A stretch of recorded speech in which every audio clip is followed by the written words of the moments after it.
Where did they hide the money? Josh and Amy, a married couple, were computer experts.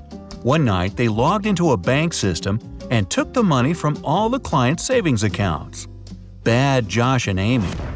After that, they withdrew all the money and fled to a small village. They bought all the houses in the area and told the villagers to stay in only the large hotel in the neighborhood. When the police found out about it, they checked all the houses, and still they couldn't find the remaining cash the couple had taken. Why? You have 7 seconds to figure it out. Josh and Amy hid the money in the hotel and used the houses as a distraction. A happy couple. Susie and Jason had been married for 10 years. One day, Susie went on a business trip. She had to stay away from home for 2 days. As soon as the woman came back, Jason realized something was wrong. The woman hugging him wasn't his wife. How did he know?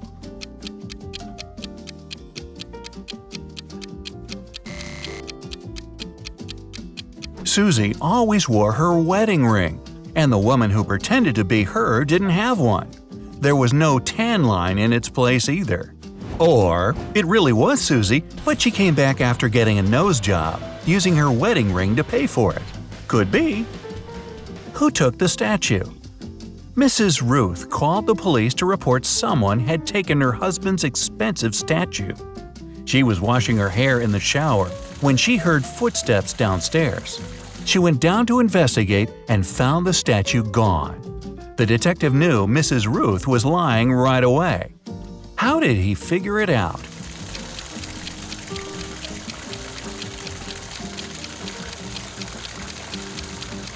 Mrs. Ruth couldn't hear footsteps while washing her hair in the shower. Unless maybe it was Shrek or something.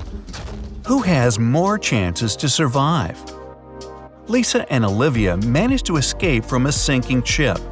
Lisa was dragged away by a powerful current and woke up on an island. Olivia was still floating in a lifeboat, but she was extremely thirsty. Which of the two will survive longer? You have 7 seconds to decide.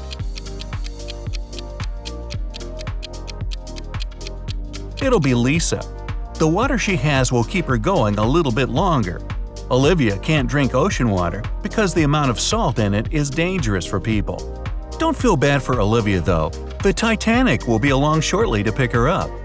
Uh-oh. A stranded sailor. Oliver was sailing his yacht when something went wrong. His ship sank in the middle of the ocean. After swimming for hours, the man woke up on a deserted island. After looking around, he saw 2 men. Well, it wasn't so deserted, was it? They were islanders who wanted to keep Oliver locked in one of the caves on the island. Oliver agreed, but asked them to grant him one last wish.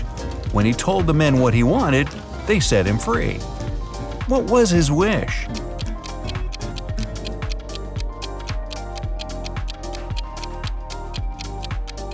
He said, "I agree, but only the smartest can lock me there."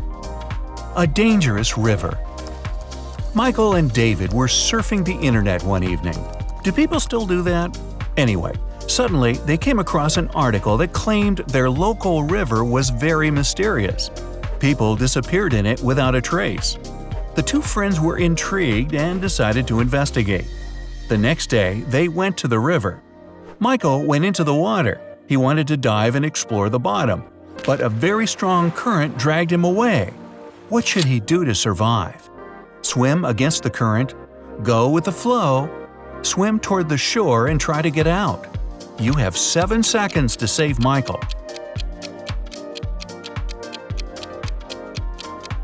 The best option is to swim toward the shore. As the current drags him, he can either anchor himself or get out of the water.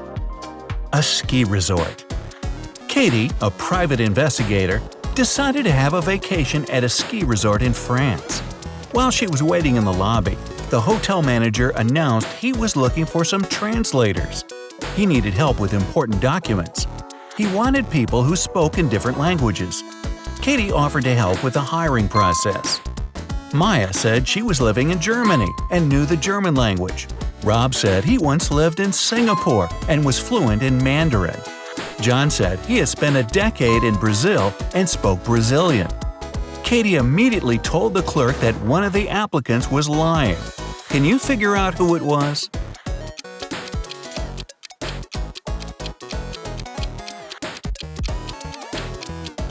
It was John. They speak Portuguese in Brazil when they're not talking soccer. Mysterious disappearance. Sarah went out one night and left Amy sleeping on the couch. When she returned, Amy was gone, but her phone was on the couch. The last number dialed was 6-444-5533. Sarah suspected 3 people who could be behind Amy's disappearance: Amy's cousin Tina, their neighbor Mike, and Amy's brother Luke. When the police showed up, they analyzed the phone number and found out who was the organizer. You've got 7 seconds to figure it out.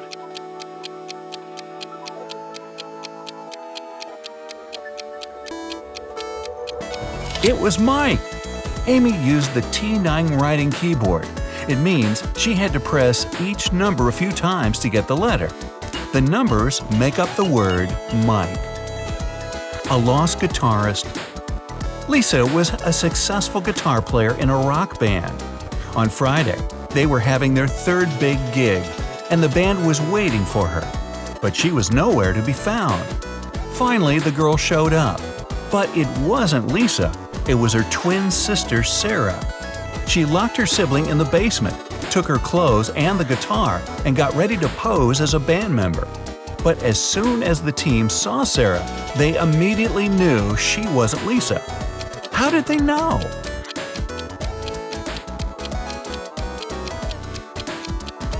You need short fingernails to play the guitar. Sarah had long nails, but apparently she didn't fret about it. 3 doors. Brian was going home from work when he heard his neighbor shouting for help. He rushed in.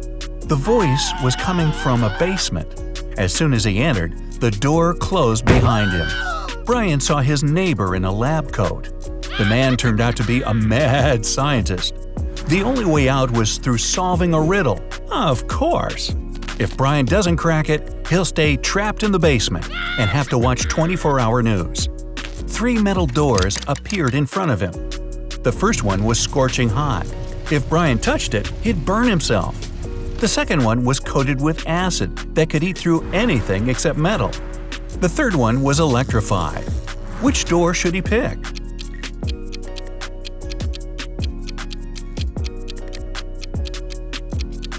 The third one. Brian was wearing rubber boots, and rubber doesn't conduct electricity.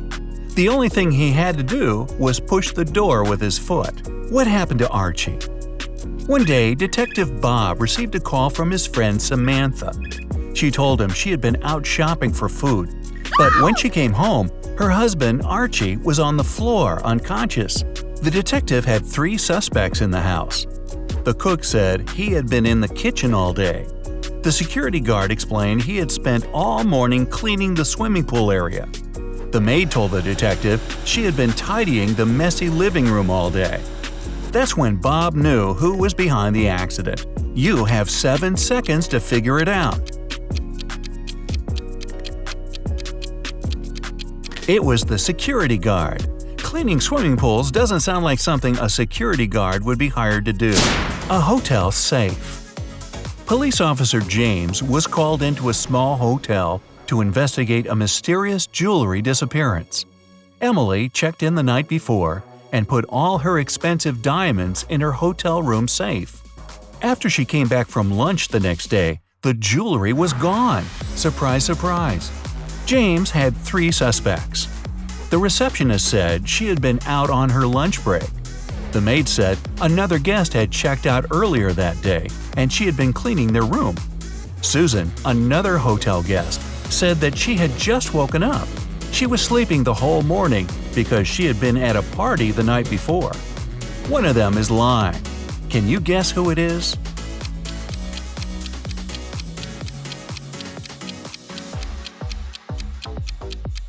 It's Susan. She said she had just woken up, but the maid had already made her bed. Oh, Susan! And now, your long-awaited results. If you got 1 to 4 points, you need to get more creative and use your analytical skills. If your result is 5 to 9 points, well, you should pay more attention to details. It'll help you both to survive in extreme situations and understand when people lie to you. For those who crack 10 to 13 riddles, you're a true survival expert. Congrats!